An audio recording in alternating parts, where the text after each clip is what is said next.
original, mettre en place un comité de défense générale, c'est bien ça?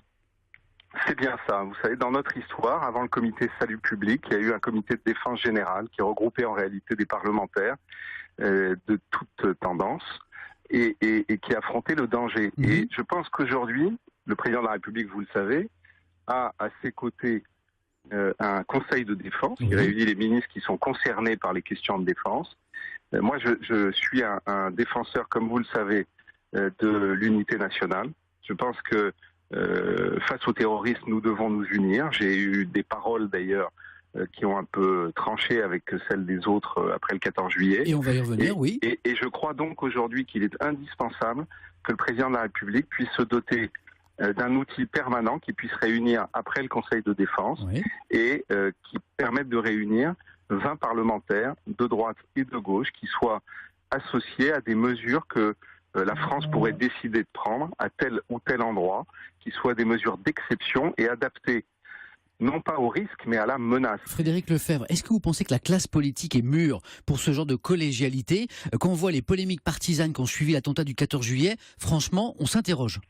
Bien sûr, et c'est la raison pour laquelle, vous l'avez rappelé, j'étais seul parlementaire hier à défendre cette Église. Je suis peut-être aujourd'hui la seule voix qui demande que nous nous unissions vraiment et que dans la période qui arrive, où malheureusement on sait que nous sommes en guerre, que la menace est là, que la menace est forte, que nous sommes à la veille d'élections. Je connais trop le monde politique qui va se déchirer artificiellement pour ne pas dire qu'il est indispensable de créer un outil qui nous permette de nous retrouver et qui du coup obligera la droite, obligera la gauche.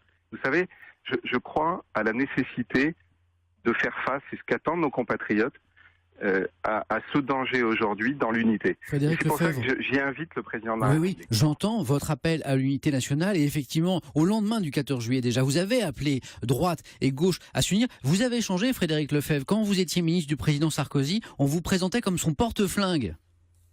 Vous savez, j'ai d'abord vécu beaucoup de choses et j'ai été à une époque, tout le monde le sait, j'ai été le porte-parole de ma famille politique. Et donc ça n'était pas ma parole que je portais, c'était celle de ma famille politique.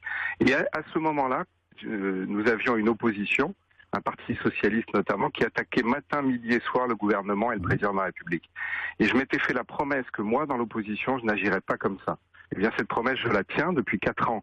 Dans mes actes, quand il y a un texte qui me paraît bon pour le pays, je le vote. Et je ne vois pas pourquoi, parce qu'au prétexte que des élections arrivent, je changerai de comportement. Quand j'ai été élu local pendant 18 ans, j'ai mêlé mes voix sur des projets d'intérêt général pour la commune, ça ne choquait personne avec la gauche. Frédéric Lefebvre, je pense qu'il faut changer d'attitude, c'est ce que je défends aujourd'hui. Oui, ce nouveau positionnement, est-ce qu'il n'hérite pas au plus haut point Nicolas Sarkozy? En juin, les Républicains ont réinvesti tous les députés sortants, une seule exception, vous, et c'est l'ancien président en personne qui s'y est opposé, ulcéré manifestement par vos contre-pieds par rapport aux positions officielles des Républicains. Oui, c'est vrai, vous avez raison. Je vis depuis que je suis candidat à cette primaire, mais d'ailleurs peut-être même avant, de temps en temps des brimades où on essaye de bâtir des mesures ad hominem contre moi. Il y en a d'autres dans cette campagne des primaires. J'ai d'ailleurs saisi la haute autorité sur toutes ces questions. Et vous vous souvenez peut-être même d'ailleurs du vote des Français de l'étranger. Vous avez rappelé tout à l'heure que j'étais député des Français de l'étranger, où finalement j'ai emporté la décision puisque la haute autorité m'a donné raison contre le président de ma famille politique. Mais ce qui m'importe, moi, il faut bien le comprendre, c'est que j'ai une route. Vous me demandez ce qui a changé. Je vais vous faire un aveu. J'ai tutoyé la mort. J'ai fait 7 embolies pulmonaires, un infarctus pulmonaire. Et croyez-moi, quand vous tutoyez la mort, la vie prend une toute autre importance et l'énergie que vous mettez, vous voulez la mettre sur du positif. Et donc, toutes les menaces qu'on peut me faire, toutes les brimades qu'on peut me faire, me passent au-dessus de la tête.